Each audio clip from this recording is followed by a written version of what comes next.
کسی کی اجازت کے بغیر کرتے ہیں یا کسی کتاب میں دیکھ کر پڑھ لیتے ہیں، جب کوئی اگر ہم عمل پڑھتے ہیں، یاد رکھیے گا کہ کوئی بھی عمل پڑھتے ہیں تو اس سے ایک حرارت پیدا ہوتی ہے، ایک حرکت، ایک حدت پیدا ہوتی ہے. جو وہ حدت ہوتی ہے نا، وہ اس پڑھائی کا نور ہوتی ہے.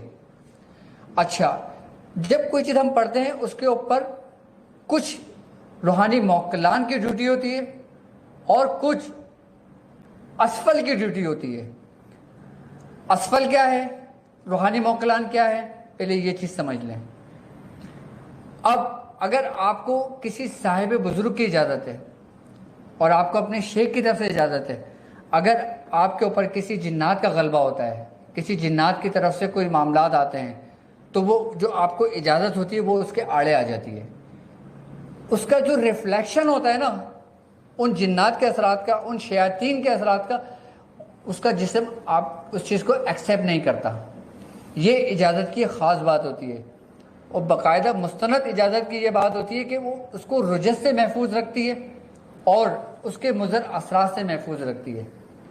رجت یا تو بغیر اجازت کے پڑھنے کا ہوتا ہے. اچھا، بعض لوگ کسی ایسے کی بھی اجازت لے لیتے ہیں کہ کسی شخص کو اس کی اجازت ہوئی اور وہ اجازت ہونے کے بعد ناقص ہو گئی.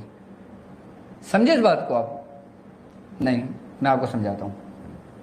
اب جیسے مثال کے طور پر کسی شخص کو کسی کامل بزرگ سے اجازت ہوئی، آئی بات سمجھ میں؟ جیسے میاں حضور فرماتے ہیں کہ ایک وقت میں انسان کسی کو جو دعوت دیتا ہے یا عمل کراتا ہے، ایک وقت میں کتنے لوگوں کو اس کی اجازت دے سکتا ہے. آپ نے میاں حضور کی ویڈیو میرے خیال سے آپ نے تفصیلی سنی ہوگی، آپ اس کے بارے میں جانتے ہوں گے. آئی بات سمجھ میں؟ جب آپ لوگوں کو بے تحاشا اجازتیں دینے لگتے ہیں، جب آپ لوگوں کو بے تحاشا اجازتیں دینے لگتے ہیں، اور آپ یہ دیکھیں کہ اگر آپ اپنے بزرگوں کے راستے پر ہیں، بالکل اسی طریقے کار پہ چل رہے ہیں جو آپ کے بزرگوں کا طریقہ ہے، تو اس کو رجت نہیں ہوگی. لیکن اگر آپ اپنے بزرگوں کے راستے سے ہٹ جاتے ہیں، یعنی کہ آپ دنیاوی خواہشات میں پڑ جاتے ہیں، دنیاوی معاملات میں پڑ جاتے ہیں، دنیا کے حصے میں لگ جاتے ہیں، پھر آپ دنیا کے اندر شامل ہو جاتے ہیں، تو وہ فیض تو ہوتا ہے، پھر اس کی اجازت ناقص ہو جاتی ہے. پھر پڑھنے والے کو رجت کا بھی معاملات ہوتے ہیں اور پھر اس کے مضر اثرات بھی اس کے اوپر پڑتے ہیں.